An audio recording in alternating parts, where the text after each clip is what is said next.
The spaceship Aurora Dawn floated silently in the vast emptiness of space. Its sleek metallic surface gleamed faintly under the light of a distant star. Inside, the crew moved about their duties with quiet efficiency. They were not ordinary travelers. They were explorers, sent on a mission that could change everything humanity knew about life beyond Earth. Their destination was a Zethyrus 7, an uncharted planet shrouded in mystery. Captain Ryan Carter stood at the helm of the ship, his eyes fixed on the glowing blue orb growing larger in the viewport. He was a tall man with sharp features and graying hair, a leader who had seen too many missions end in failure. The weight of those failures pressed heavily on him, but he carried it without complaint. His voice was calm as he addressed the crew over the intercom. "Prepare for landing. We'll be entering the atmosphere in 10 minutes. In another part of the ship, Dr. Emily Dawson reviewed her equipment one last time. She was a woman in her early 30s, with curly brown hair tied back into a loose ponytail and a pair of glasses perched on her nose. Her excitement was palpable. This was the moment she had dreamed of since she was a child, discovering alien life. For years, she had studied xenobiology, hoping to uncover the secrets of extraterrestrial organisms. Now, she might finally have her chance. Lieutenant Daniel Hayes, the ship's tactical officer, watched her from across the room. He was a broad-shouldered man with short blonde hair and a no-nonsense attitude. Unlike Dawson, he wasn't thrilled about this mission. In fact, he thought it was reckless. "You really think there's something down there worth finding?" he asked, leaning against the wall with his arms crossed. Dawson looked up from her work and smiled. "I don't just think it, I know it. Every scan we've done so far points to unusual energy readings. That's not natural. Something's waiting for us down there." Hayes frowned. "Or maybe it's a trap. We're going in blind, Doc. You can't let your curiosity cloud your judgment." Before Dawson could respond, the ship jolted slightly as it entered Zethyrus 7's atmosphere. The crew braced themselves as the vessel descended through thick layers of swirling clouds. When they broke through, the sight below took their breath away. The planet was covered in dense forests of towering trees with leaves that shimmered like glass. Rivers of liquid silver snaked through the landscape, reflecting the pale sunlight. It was beautiful and completely alien. The ship landed near a cluster of ruins that rose like jagged teeth from the ground. These structures were ancient, their surfaces cracked and weathered by time. Strange symbols were carved into the stone, patterns that seemed to shift when viewed from different angles. The air outside was cool and tinged with the scent of ozone. As the crew stepped onto the surface, they felt the weight of history pressing down on them. "This place gives me the creeps," muttered Greg, one of the soldiers tasked with protecting the team. He adjusted his rifle nervously, scanning the trees for any sign of movement. "Relax," Carter said, though his tone suggested he didn't entirely disagree. "Stay alert, but don't jump at shadows." Dr. Dawson wasted no time getting to work. She knelt beside a pile of rubble and began collecting samples of dirt and vegetation. Her fingers brushed against something smooth and cold buried beneath the debris. Pulling it free, she held up a shard of crystal that glowed faintly with an inner light. "This is incredible," she whispered, turning it over in her hands. "It's not like anything we've seen before." Hayes crouched beside her, examining the shard skeptically. "Could be dangerous. Don't touch it too much until we know what it is." But Dawson was already lost in thought, her mind racing with possibilities. She carefully placed the shard in a protective case and continued exploring. The others followed, spreading out to cover more ground. The deeper they went into the ruins, the stranger things became. The air grew heavier, almost suffocating, and the symbols on the walls seemed to pulse faintly with light.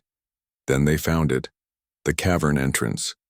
It was partially hidden behind a curtain of vines, but once uncovered, it revealed a dark tunnel leading downward.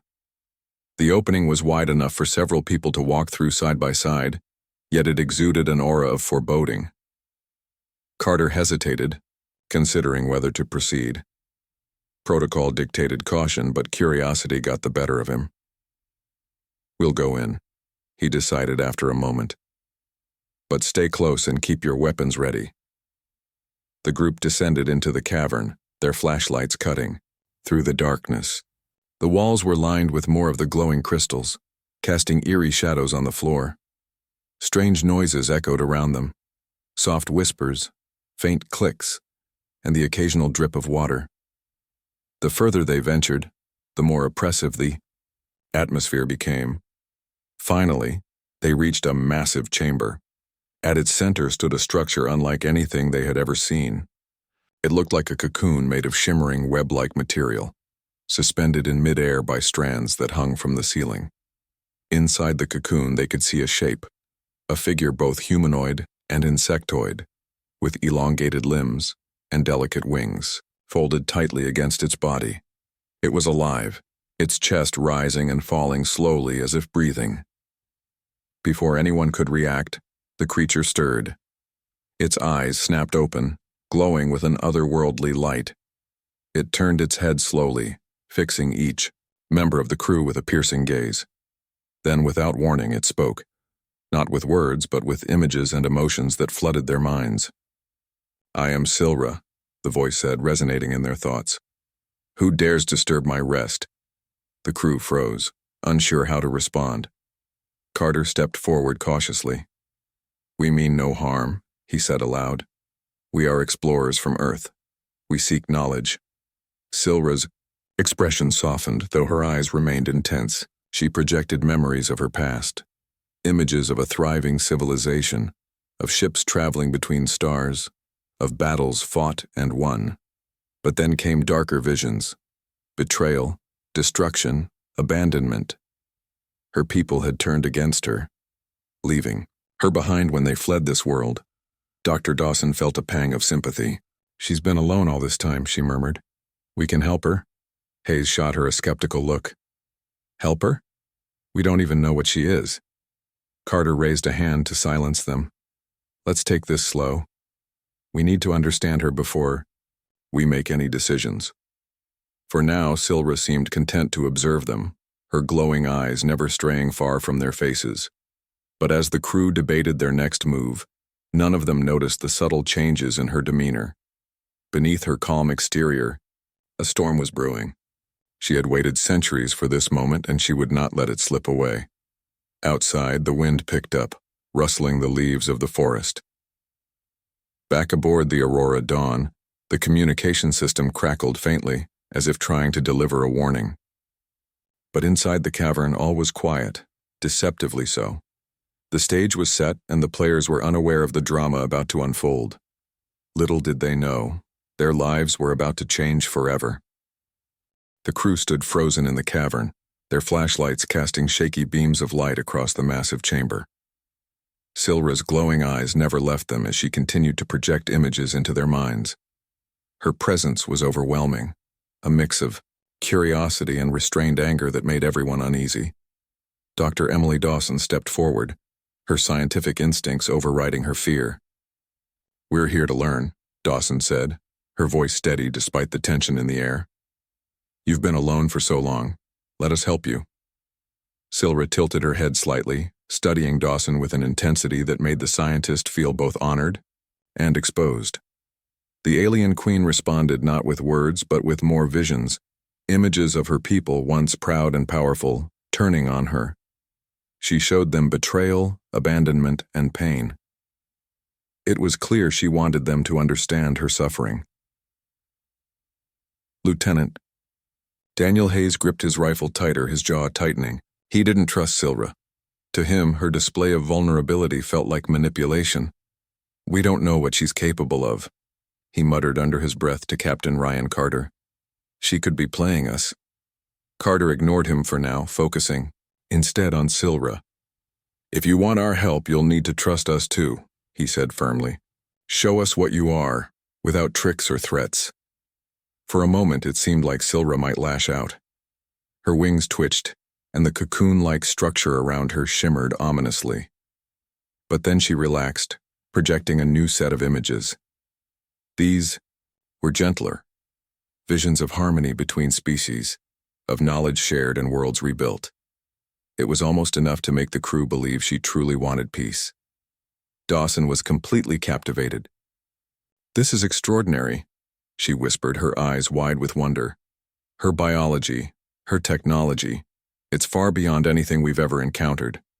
If we can study her, we could unlock secrets that would change humanity forever." Hayes rolled his eyes. "Or we could get ourselves killed," he shot back. "You're forgetting that she's still an alien. We have no idea what her real intentions are." Ignoring the tension between the two, Carter turned back to Silra. "What do you want from us?" he asked bluntly.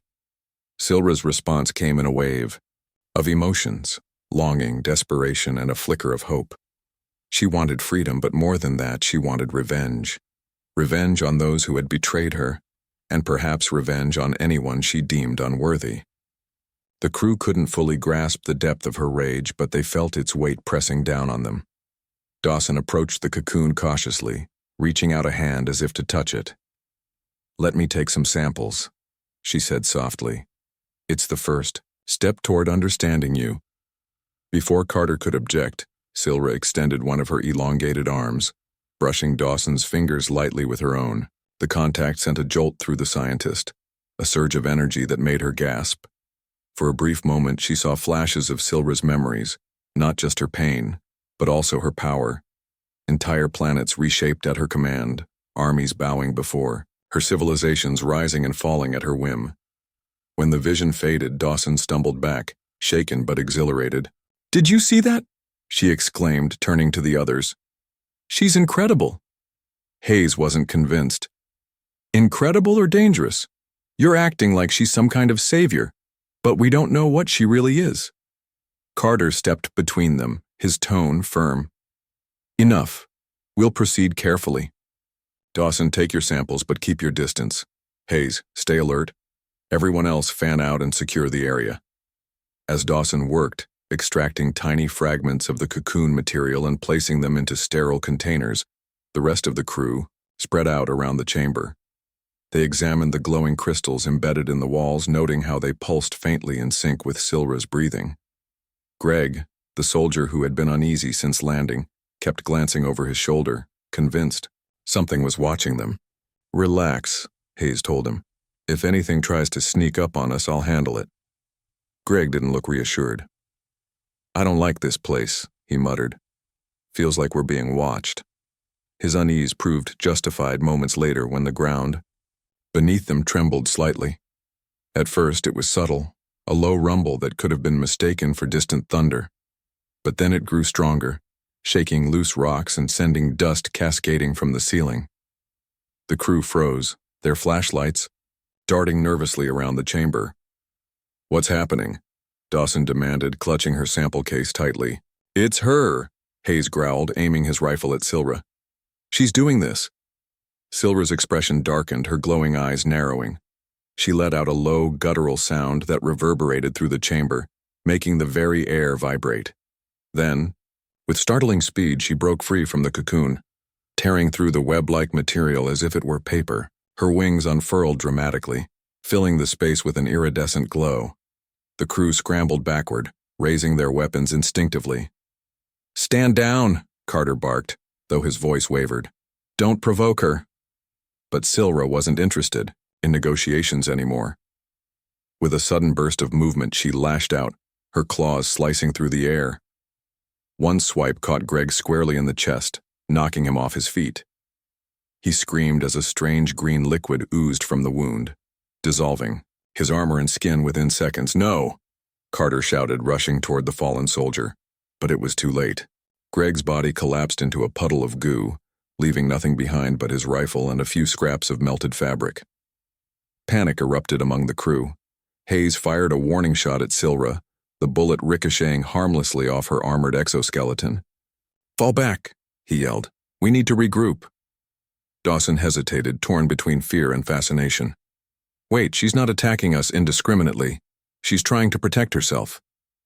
"She just killed Greg," Hayes snapped. "That doesn't sound like self-defense to me." Silra let out another ear-splitting screech, her wings flaring angrily. She didn't pursue the retreating humans immediately, instead retreating deeper into the cavern. Her movements were deliberate, almost calculated, as if she wanted them. to follow her.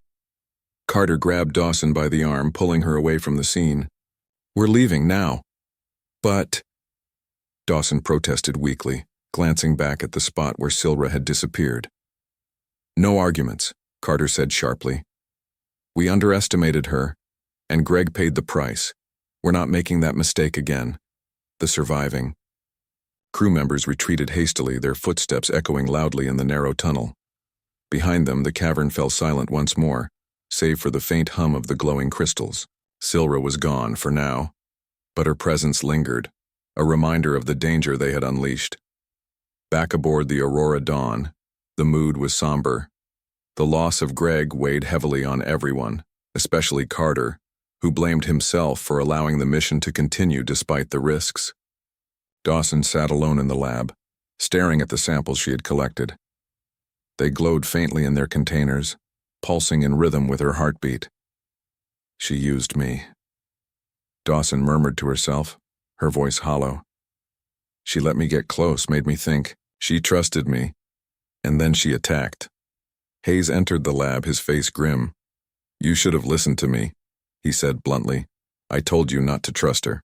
"I know," Dawson admitted, her shoulders slumping. "But she's so complex. I thought I could understand her. I thought maybe she wanted to connect." Hayes sighed, leaning against the wall. "Maybe she did. Or maybe she just wanted to use us. Either way, we can't go back there. Not unless we're ready to fight." Outside the ship, the wind howled through the forest, carrying with it a sense of foreboding. Zetheris 7 was beautiful, yes, but it was also deadly, and somewhere deep within its caverns, Silra waited, plotting her next move. The crew debated their options late into the night. Some argued for abandoning the mission entirely, while others insisted they couldn't leave without answers. Carter listened silently, weighing the pros and cons. Finally, he made his decision. "We'll give it one more day," he announced.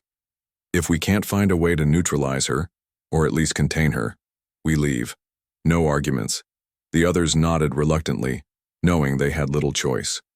As they prepared for bed, none of them noticed the faint glow emanating from Dawson's samples. The crystals pulsed faster now, as if responding to some unseen signal. Whatever Silra had given them, it wasn't done yet, and somewhere in the darkness, the alien queen smiled. The next morning aboard the Aurora Dawn was tense. The crew gathered in the ship's main cabin, their faces pale and drawn from lack of sleep. Captain Ryan Carter stood at the head of the table, his expression grim. He knew the decision he had made, to give the mission one more day, was risky, but turning back now felt like admitting defeat. And after losing Greg, failure wasn't an option. "We need a plan," Carter began, his voice steady despite the weight of responsibility pressing down on him. "Silra is dangerous, but she's also intelligent. If we can figure out what she wants, maybe we can negotiate or at least neutralize her." Dr. Emily Dawson nodded slowly, still shaken by the events in the cavern. She hadn't slept much, haunted by visions of Silra's glowing eyes and the memory of Greg dissolving into nothingness. But she couldn't shake the feeling that there was more to Silra than just violence.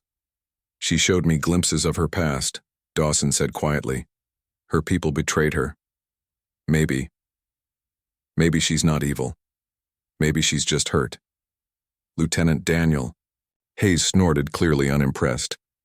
"Hurt? She killed Greg without hesitation. That doesn't sound like someone who just needs a hug." Carter shot Hayes a warning glance before turning back to Dawson. "Even if you're right, we can't risk assuming she's harmless.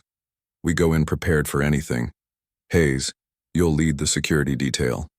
Dawson, you focus on gathering data, it's safe to do so. And everyone stays close, no splitting up this time." The group agreed reluctantly, knowing they had no other choice. They suited up and returned to the caverns, their weapons ready and flashlights cutting through the shadows. The air inside felt heavier than before, as if the planet itself was holding its breath. As they descended deeper into the tunnels, the glowing crystals lining the walls pulsed faintly, almost like they were alive. It didn't take long for them to find Silra again. She was waiting for them in another massive chamber. this one filled with grotesque hybrid creatures that looked like a twisted blend of animals and machines. Some had insect-like bodies with metallic limbs, while others resembled wolves with glowing red eyes. They prowled around Silra protectively, growling low in their throats as the humans approached. Silra herself stood tall and regal, her wings spread wide behind her. Her expression was calm, but there was a coldness in her gaze that sent chills down their spines. She didn't move or speak, letting the tension build as the crew stared at her army of monstrous guards. "Great," Hayes muttered under his breath, gripping his rifle tighter. "Now she's got pets." Dawson stepped forward cautiously, ignoring Hayes's protests. "Silra," she called out, her voice trembling slightly. "We came back because we want to. Understand you, please, and let us help." For a moment, Silra didn't respond. Then, with a flick of her wrist, the creatures parted, creating a path between her and the humans. It was clear she wanted them to come closer, but whether it was out of curiosity or malice, they couldn't tell. Carter motioned for the team to stay put as he moved ahead, his hands raised in a gesture of peace. "We're not here to fight," he said firmly, "but we won't be your prisoners either. Tell us what you want." Silra tilted her head, studying him intently. When she finally spoke, her voice echoed in their minds, sharp and commanding. "You are weak," she projected. "Your kind is fragile, fleeting. Yet you dare to intrude upon my domain?" Hayes clenched his jaw, his finger hovering over the trigger of his rifle. "Weak? You're the one hiding in a hole, surrounded by freaks." "Hayes," Carter snapped, glaring at him. Turning back to Silra, he tried to keep his tone calm. "We didn't mean to disturb you. We're explorers searching for knowledge. If you have something to say it plainly." Silra's lips curled into a sneer. "Knowledge? You seek power like all beings who crawl across the stars, but you are unworthy. My people cast me aside, yet even they were greater than you." The words stung, but Carter refused to let them break his resolve. "If you think we're unworthy, why are you talking to us at all? Why not destroy us and be done with it?" A flicker of amusement crossed Silra's face. "Because I am curious. Your kind carries potential, though it is buried beneath your flaws. Perhaps you could serve me, or perhaps you will perish as others have." Before anyone could respond, Dawson stepped forward again, her courage surprising even herself. "If you want us to prove ourselves, give us a chance. Show us what you're capable of and we'll show you what we can do." Silra regarded her silently for a moment, then waved her hand dismissively. The hybrid creatures slunk back into the shadows, leaving the chamber eerily quiet. Without warning, Silra reached out and grabbed Dawson by the arm, pulling her closer. The rest of the crew tensed, ready to intervene, but Carter held up a hand to stop them. Dawson winced as Silra's grip tightened, but she didn't resist. Instead, she met the alien queen's gaze steadily. "What do you see when you look at me?" Silra asked, her voice softer now, almost contemplative. "I see someone who's been hurt," Dawson replied honestly. "Someone who's powerful and smart but also angry. You've been betrayed and you don't trust easily. I get that. But revenge won't fix anything." For a split second, Silra's expression softened, and the crew dared to hope that she might listen. But then her eyes hardened again, and she released Dawson with a shove. "You presume to know me, human?" she snarled. "You are insects compared to my kind. Do not mistake my curiosity for weakness." With that, she turned and disappeared into the shadows, her hybrid guards following close behind. The chamber fell silent once more, leaving the crew standing in stunned silence. "Well, that went well," Hayes said sarcastically, lowering his weapon. Carter sighed, rubbing his temples. "Let's get back to the ship. We need to rethink our approach." As they made their way back to the surface, the crew discussed what they had learned, or rather, what little they understood. Silra was clearly powerful and intelligent, but her motives remained unclear. Was she truly seeking revenge, or was there something else driving her? Back aboard the Aurora Dawn, Dawson spent hours analyzing the samples she had collected earlier.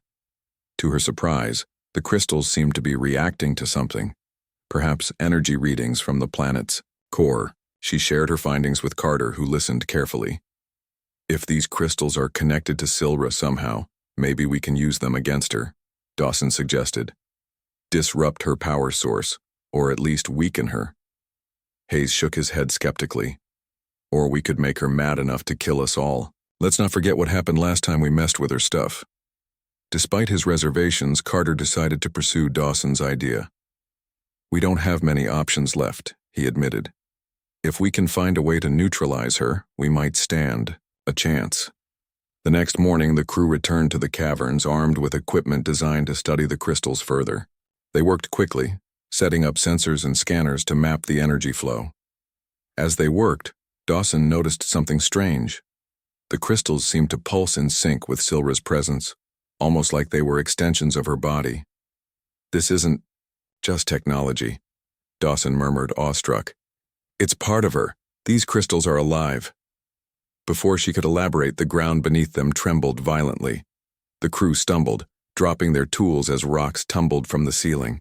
From the shadows emerged Silra, her eyes blazing with fury. You meddle where you do not belong, she hissed, her voice reverberating through the chamber. Leave this place or face my wrath. Hayes raised his rifle instinctively, but Carter stopped him. Wait, we're trying to understand you, Silra. Isn't that what you wanted? Silra's laughter echoed ominously. Understanding is meaningless unless it serves a purpose. You are unworthy of my secrets.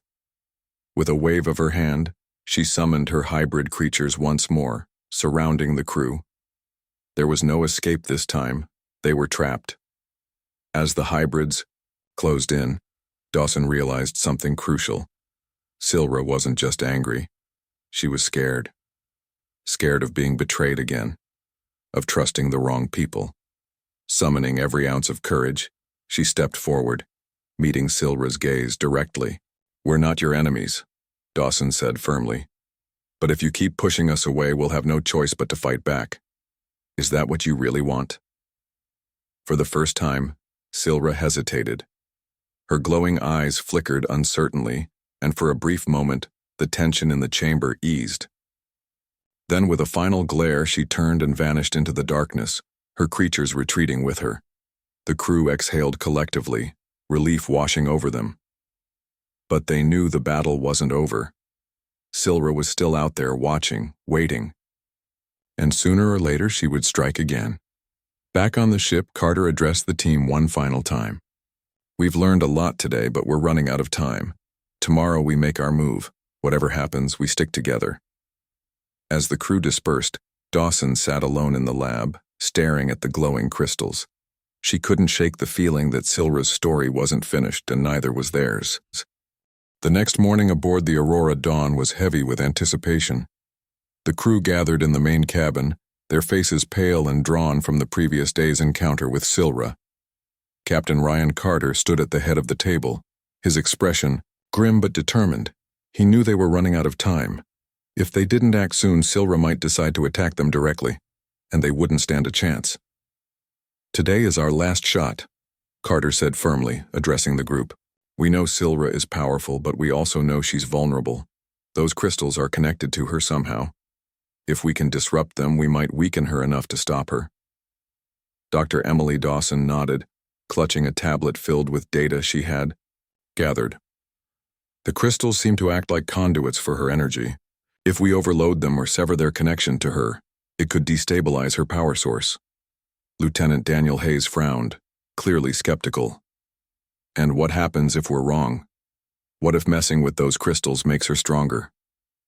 Carter sighed, rubbing his temples. We don't have another option. If we leave now, we'll be abandoning this mission, and possibly putting Earth at risk. We have to try. The others exchanged uneasy glances but didn't argue. They suited up and returned to the caverns, their weapons ready and flashlights cutting through the shadows. The air inside felt heavier than ever, as if the planet itself was holding its breath. As they descended deeper into the tunnels, the glowing crystals lining the walls pulsed faintly, almost like they were alive. When they reached the chamber, where they had last seen Silra, the alien queen was waiting for them. She stood tall and regal, her wings spread wide behind her. Her expression was calm, but there was a coldness in her gaze that sent chills down their spines. Around her prowled the grotesque hybrid creatures, their glowing eyes fixed on the intruders. "You return," Silra projected, her voice sharp and commanding. "Do you not fear my wrath?" Carter stepped forward, his hands raised in a gesture of peace. "We are here to end this, Silra. You've shown us your power, but it doesn't have to. Come to violence, let us go and we'll leave you alone." Silra's lips curled into a sneer. "Leave? You think I would allow such weakness to walk free? No, you will serve me, or perish." Before anyone could react, Silra waved her hand, and the hybrid creatures surged forward, snarling and snapping their jaws. The crew scattered, taking cover behind rocks and fallen debris. Hayes fired his rifle, the bullets ricocheting harmlessly off the hybrid's armored hides. "These things are tough," he shouted over the chaos. "We need to focus on the crystals," Dawson yelled, pointing to the glowing formations embedded in the walls. "If we can destroy them, we might weaken her." Carter nodded, signaling for the team to regroup. "Dawson, set up the charges. Hayes, cover her. Everyone else, keep those hybrids busy." The fight was chaotic and brutal. The hybrids moved with unnatural speed, their claws tearing through the air as they lunged at the humans. One soldier, named Mark, went down when a hybrid pounced on him, its jaws clamping around his arm. He screamed in pain, but before the creature could finish him, Hayes intervened, firing a concentrated burst of plasma that finally penetrated its armor. The hybrid collapsed, twitching as it died. Meanwhile, Dawson worked frantically to plant explosives on the largest crystals. Her hands trembled as she attached the charges, aware that one wrong move could trigger an explosion prematurely. Behind her, Carter fought off a hybrid with a makeshift spear, his movements desperate but effective. "You're almost out of time," Hayes shouted, reloading his weapon. "Hurry up." "I'm trying," Dawson snapped, sweat dripping down her face. Finally, she secured the last charge and activated the timer. "Done. We've got 2 minutes to get out of here." The team retreated hastily, dodging the hybrids as they made their way back toward the tunnel. Silra watched them go, her expression unreadable. For a moment, it seemed like she might let them escape. But then she raised her hand and the ground beneath them began to shake violently. "The crystals!" Dawson cried, realizing too late what was happening. "She's using them to collapse the cavern!" "Run!" Carter barked, pushing everyone ahead of him. Rocks tumbled from the ceiling, forcing them to zigzag through the narrow passageway. The hybrids gave chase, their growls echoing behind them. As they neared the exit, the first explosion rocked the cavern. A deafening roar filled the air as the crystals detonated, sending shock waves rippling through the chamber. The hybrids screeched in agony, their bodies disintegrating under the force of the blast. Behind them, Silra stumbled, her wings faltering, as the energy sustaining her began to waver. The crew burst into the open air just as the second explosion tore through the cavern. The ground split apart, swallowing chunks of rock and debris. From the wreckage emerged Silra, battered but still standing. Her once pristine exoskeleton was cracked and her wings hung limply at her sides, but her eyes burned with fury. "You dare defy me?" she snarled, her voice trembling with rage. "You insignificant vermin!" Carter stepped forward, his weapon aimed squarely at her. "It's over, Silra. You've lost." Silra laughed bitterly, her laughter turning into a scream of defiance. With a final surge of energy, she launched herself at the crew, her claws extended. But before she could reach them, the ground beneath her gave way, pulling her into the collapsing cavern. Her scream echoed through the forest as she disappeared into the abyss. The crew stood in stunned silence, their chests heaving as they caught their breath. It was done. Silra was gone, or so they hoped. Back aboard the Aurora Dawn, the mood was somber. The victory felt hollow, tempered by the loss of Greg and Mark. Dawson sat alone in the lab, staring at the remaining crystal samples. They no longer glowed, their energy drained completely. She couldn't help but wonder if they had truly defeated Silra, or merely delayed her revenge. Carter joined her after a while, his expression weary. We did what we had to do, he said softly. But I can't shake the feeling that this isn't the end. Dawson nodded, her voice barely above a whisper. Me neither. Silra was incredible, powerful, and angry. Really angry. I don't think she'll forget us anytime soon. Outside, the wind howled through the forest, carrying with it a sense of foreboding. Sithris 7 was beautiful, yes, but it was also deadly. And somewhere deep within its caverns, Silra waited, plotting her next move. As the ship prepared to depart, Hayes approached Carter, his face grim. Do you really think we stopped her? Carter hesitated, then shook his head. No, but we bought ourselves some time. That's all we can ask for. The Aurora Dawn lifted off, leaving the planet behind. In the viewport, Sithris 7 grew smaller and smaller until it vanished entirely. The crew tried to relax, knowing they had survived, but none of them noticed the faint glow emanating from the crystal samples Dawson had brought aboard. The crystals pulsed faintly, almost imperceptibly, as if responding to some unseen signal, and somewhere in the darkness of space the alien queen smiled.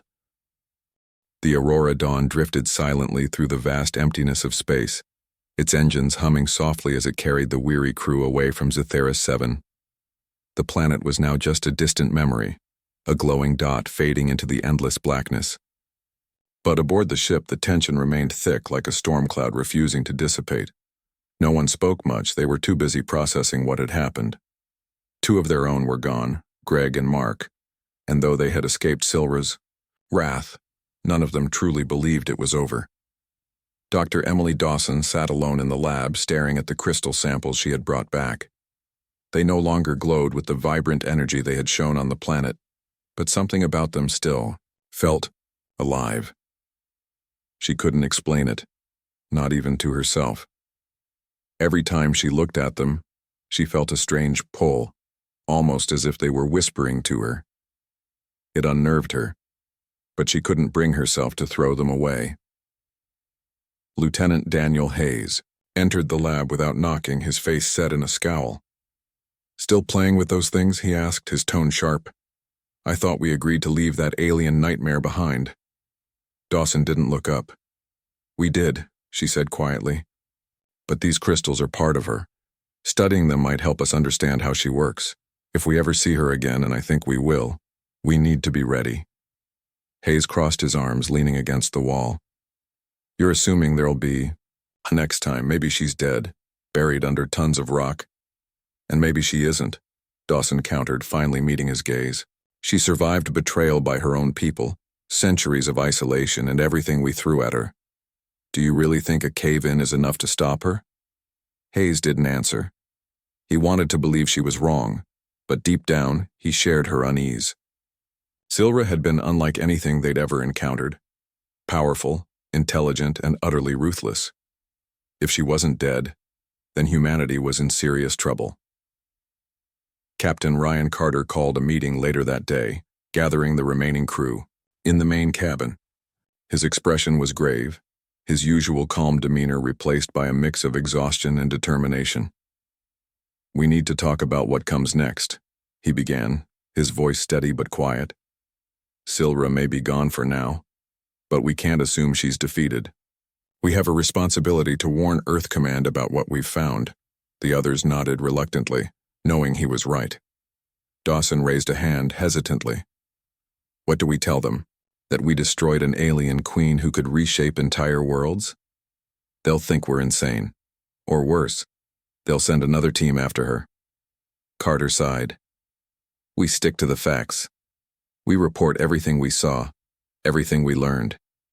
If Earth Command decides to investigate further, that's their call. Our job is to make sure they know the risks. But what if they don't listen? Hayes asked, his voice tinged with frustration. What if they send more ships, more soldiers, thinking they can handle her? She'll tear them apart. That's why we emphasize caution, Carter replied firmly. We stress that Silra isn't just dangerous. She's smarter than any of us. She plays games, manipulates people. If Earth Command sends anyone else, they need to go in prepared. The discussion continued late into the night, each crew member sharing their thoughts and fears. By the end, they all agreed on one thing. Silra wasn't done with them, or with humanity. Whether she returned tomorrow or 100 years from now, her presence would haunt them forever. Hours later, as the crew tried to rest, something strange began happening aboard the ship.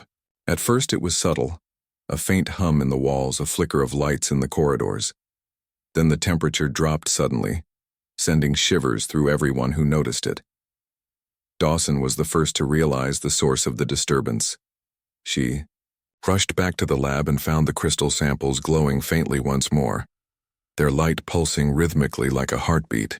"No," she whispered, backing away instinctively. "This can't be happening." The glow grew brighter, filling the room with an eerie green light.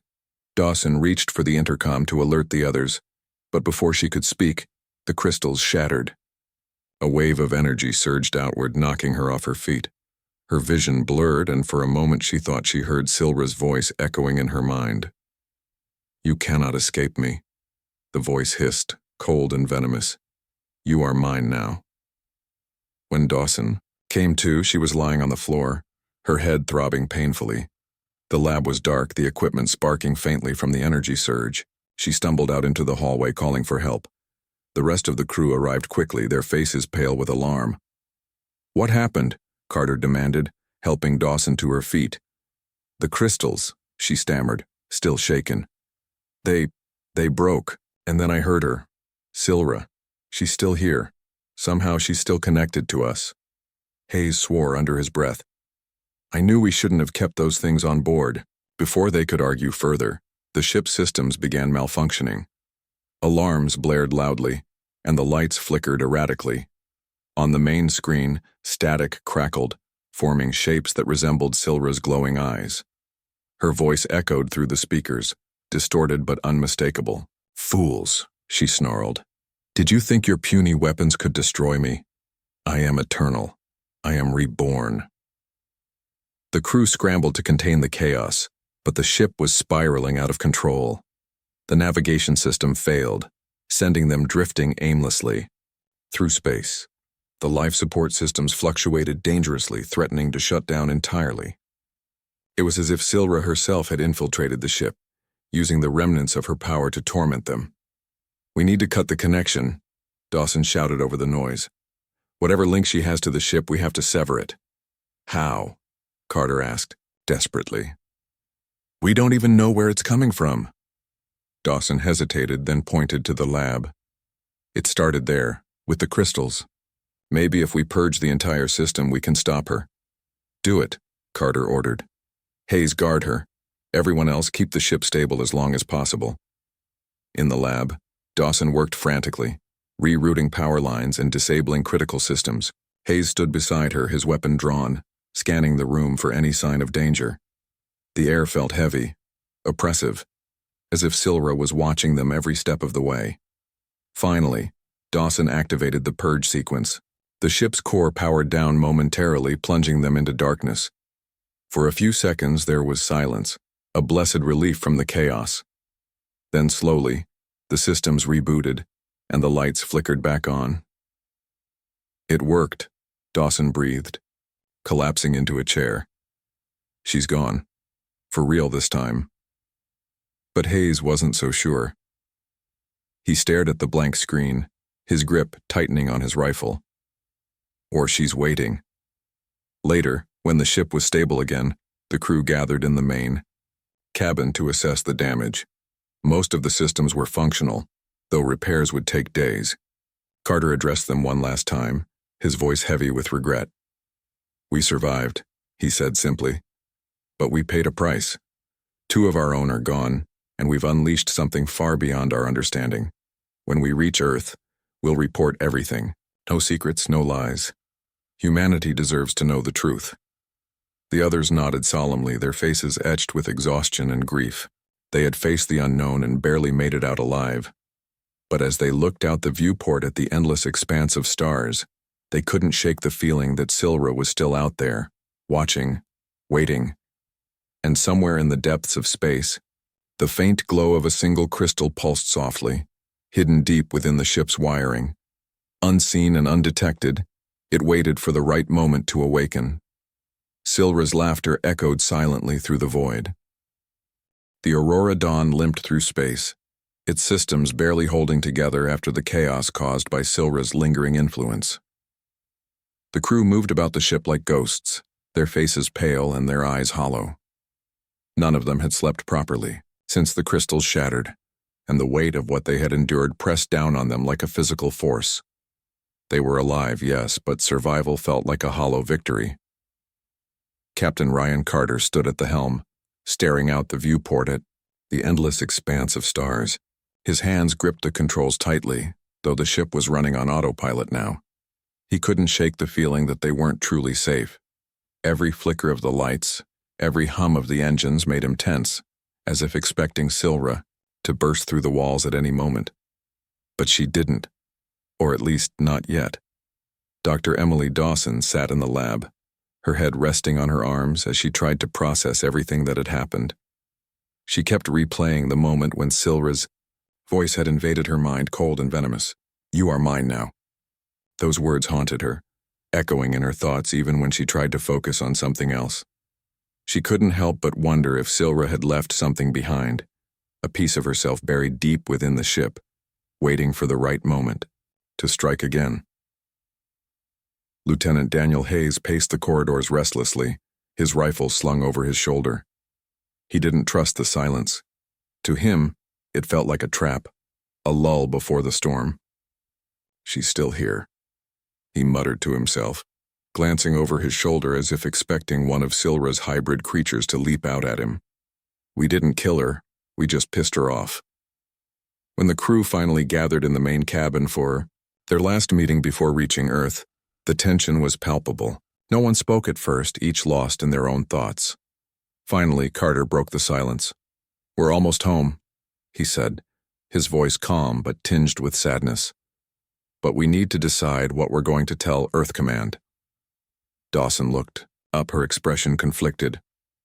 "We have to tell them everything, the crystals, the hybrids, Silra. If we don't, they'll send more ships, more people, and she'll destroy them too." Hayes nodded reluctantly. "Agreed. But will they believe us? It sounds insane. An alien queen who can control minds, reshape worlds, and survive being buried under a mountain? They'll think we've lost it." "They'll believe us," Carter said, firmly. "Because we'll show them the evidence, the data, the recordings, everything we've collected. And if they don't listen, well, that's on them." The discussion continued for hours, each crew member sharing their fears and hopes. By the end, they all agreed on one thing. Humanity needed to know the truth about Silra, and how dangerous she was. Whether Earth Command chose to act on their warning was out of their hands. As the Aurora Dawn approached Earth's orbit, the crew prepared to disembark. They packed their belongings, secured the remaining samples, and double-checked the ship's logs to ensure nothing was overlooked. But just as they were about to initiate landing protocols, the ship's systems began acting strangely again. The lights flickered, the temperature dropped, and a faint hum filled the air. "Not again," Hayes groaned, gripping his rifle tightly. "What is it this time?" Dawson rushed to the lab, her heart pounding. When she opened the door, she froze. The crystal sample she thought had been destroyed was glowing faintly, its light pulsing rhythmically like a heartbeat. Around it, tiny fractures spread across the containment unit as if it were struggling to contain whatever energy remained inside. "No," Dawson whispered, backing away slowly. "It's impossible." Before she could react, the crystal shattered, completely, releasing a wave of energy that knocked her off her feet. The glow spread outward, filling the room with an eerie green light. Then, Silra's voice echoed through the ship once more, colder and angrier than before.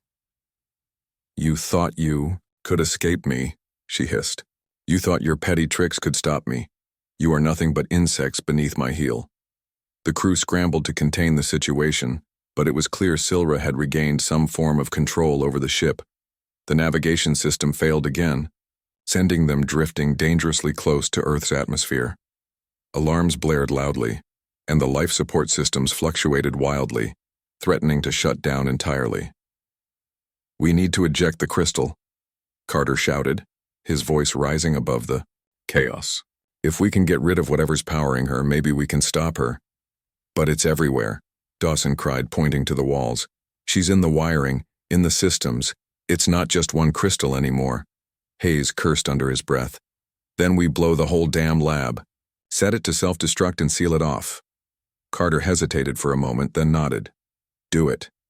Everyone else, get to the escape pods. Now." The crew split up, moving quickly despite their exhaustion. Dawson stayed behind to set the lab's self-destruct sequence, her hands trembling as she worked. Hayes guarded her, his weapon drawn, scanning the room for any sign of danger. The air felt suffocating, heavy with Silra's presence. Finally, Dawson activated the countdown. "It's done," she said, grabbing Hayes' arm. "Let's go." They ran toward the escape pods where the others were already waiting. Just as they sealed the hatch, the lab exploded in a blinding flash of green light. The shockwave rocked the ship, sending debris flying in all directions. For a moment, it seemed like Silra's influence had been purged entirely.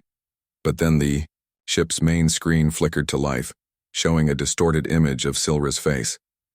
Her glowing eyes burned with rage, and her voice echoed through the speakers, filled with malice. "You cannot destroy me," she snarled. "I am eternal. I will find you, and when I do, none of you will survive." The transmission cut off abruptly, leaving the crew in stunned silence. Outside the escape pod's windows, the remains of the Aurora Dawn drifted apart, consumed by flames. Earth loomed in the distance, its blue surface both beautiful and terrifying. "We did it," Carter said quietly, his voice hollow. "We stopped her for now." "But at what cost?" Dawson asked, tears streaming down her face. "Greg, Mark, the ship, everything we've lost. Was it worth it?"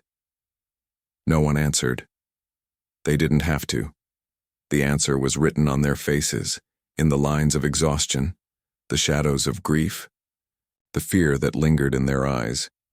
When the escape pod landed safely on Earth, the crew was met by a team of officials from Earth Command. They listened intently as Carter recounted the mission, showing them the data and recordings they had salvaged. At first, the officials seemed skeptical, exchanging uneasy glances as the story unfolded. But when they saw the footage of Silra and the glowing crystals, their expressions turned grave. "This changes everything," one of them said finally, shaking his head. "If what you're saying is true, we're facing a threat unlike anything we've ever encountered." "It's true," Carter replied firmly. "And if we don't prepare, she'll come for us next." The officials promised to take immediate action, assembling a task force to study the data and develop countermeasures. But as the crew walked away, none of them felt reassured.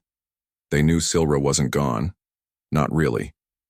She was out there, somewhere in the vast emptiness of space, biding her time. Later that night, Dawson lay awake in her quarters, staring at the ceiling. She couldn't shake the feeling that they had only delayed the inevitable. Somewhere, somehow, Silra was still alive, and when she returned, she would be stronger, angrier, and more determined than ever to exact her revenge. On the edge of the solar system, a faint glow pulsed softly in the darkness. A single shard of crystal, hidden among the wreckage of the Aurora Dawn, floated silently through space. Its light grew brighter with each passing second, as if feeding on the energy around it. Silra's laughter echoed through the void, cold and merciless. "You are not worthy," she whispered, "but you will learn." And with that, the shard shot forward, disappearing into the depths of space. Somewhere far away, a new chapter was beginning, one that humanity wasn't ready for.